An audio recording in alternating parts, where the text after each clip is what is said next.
Ndabaramukije amahoro y'umwami wacu Yesu Kristo abane namwe. Ndabahaye ikaze ku buzima bw'Umukristo, aho twigira kubaho ubuzima bukijijwe mu buzima bwa misi yose twisunze ijambo ry'Imana. Uyu munsi tugira turabire hamwe ikimazi gihambaye cyo kwizera. Ntacyo twovuga tutishimikije ijambo ry'Imana, kuko tugomba gukurira mu ijambo ry'Imana kwizera kwacu gakura kandi kukakwizera nyakuri. Mu butumwa bwizwe bwanditswe na Yohana igice cya 3 ku murongo wa 14 havuga ngo, kandi uko Mose yamanitse inzoka mu bugaragwa niko umwana w'umuntu akwiye kumanikwa, ngo umwizera wese ahabwe ubugingo budashira. Kuko urukundo Imana yakunze abari mu isi ari rwo rwatumye itanga umwana wayo w'ikinege, ngo umwizera wese ahabwe ubugingo budashira. Ikimazi cya mbere gikomeye cy'ukwizera nuko iyo umuntu yizeye ahabwa ubugingo budashira. Mbe twizera iki? Mbe twizera nde? Twizera uwo Imana yatumye mu isi ari we Yesu Kristo. Nikodemu yari umwigisha w'ibyagezwe, ariko amaze kumva inyigisho Yesu atanga biramutangaza, bituma agenda kumwegera no kumusiguza byinshi. Ngaha Yesu aramubwira ati, nk'uko Mose yamanitse inzoka mu bugaragwa abantu bose bemeye kuyiraba bagakira ubumara bwabo, niko n'umwana w'umuntu bizogenda, azoshirwa mu maboko y'abanyabyaha, akubitwe, avumwe, bamukengere, bamwimanike, ashigwe ku musaraba, apfe yongera azuke. Ariko yavuze ngo ni ukugira ngo umuntu wese azokwizera icyo gikorwa aze ahabwe ubugingo budashira. Rero iyo umuntu yizeye ahabwa ubugingo budashira, kandi nawe nyine akabimenya.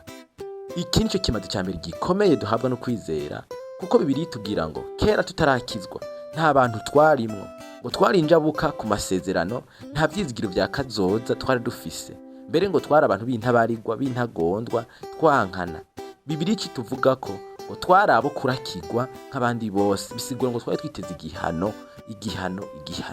Ariko ukwizera ko kwaje ntitukirwa n'umurezi ngo twitege igihano, ahubwo iyo umuntu yizeye atsindanishirizwa ku byaha byose yakoze, agahabwa ubugingo budashira.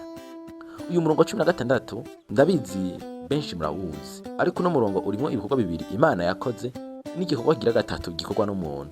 Uyu murongo uvuga ngo kuko urukundo Imana yakunze abari mu isi rwatumye itanga umwana wayo w'ikinege, ngo umwizera wese ntazapfe rubi, ariko aze ahabwe ubugingo budashira. Ibikorwa bibiri Imana yakoze ni ibi bikurikira. Icya mbere, Imana yakunze umwana w'umuntu iri mu ijuru nawe atayizi. Imana yarakunze abarundi bose, abanyafrika bose, abari hanze bose batayizi, bibereye mu bintu by'ibigirwamana by'iwabo. Imana irabakunda. Igikorwa kigira kabiri Imana yakoze, yatanze umwana wayo w'ikinege ikunda ari we Yesu Kristo.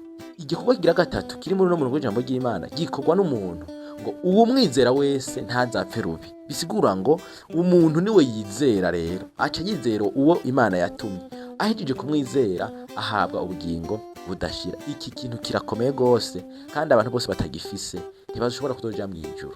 Ngaha muri Yohana muri cya gice cya 3 ku murongo wa 36 havuga ngo, uwizeye umwana arafise ubugingo budashira, ariko utamwumvira ntazobona ubugingo, ariko uburake bw'Imana buguma kuri we. Byumvikana yuko uwizera amaze guhabwa bwa bugingo, ariko utizera igihano kiracyamurindiriye. Kubera iki?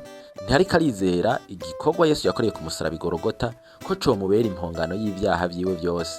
Iyo rero umuntu atizera kiriya gihano twahaniwe na Yesu ku musaraba i Golgota, wewe kiguma kimurindiriye, nta bugingo budashira ashobora kuronka, aguma arindiriye kiriya gihano, azohanwa. Hariho umuriro utazima Imana yateguriye guhanisha Satani n'abadayimoni biwe bose, n'abantu bose batizeye igikorwa Yesu yakoze.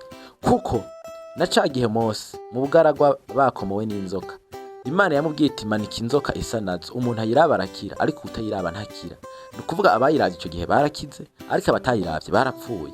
Niko n'uyu munsi bimeze, abantu batariko barizera igikorwa Yesu Kristo yakoze ku musaraba i Golgota cyo kwitangira ibyaha byacu, agapfa mu gishingo cacu.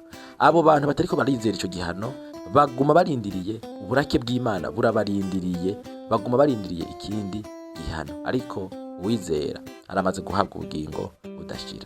Ndabashimiye mwe mwabanye nanje guhera ku ntango kugera ku iherezo kuri no video. Mwami wacu Yesu Kristo abahezagire.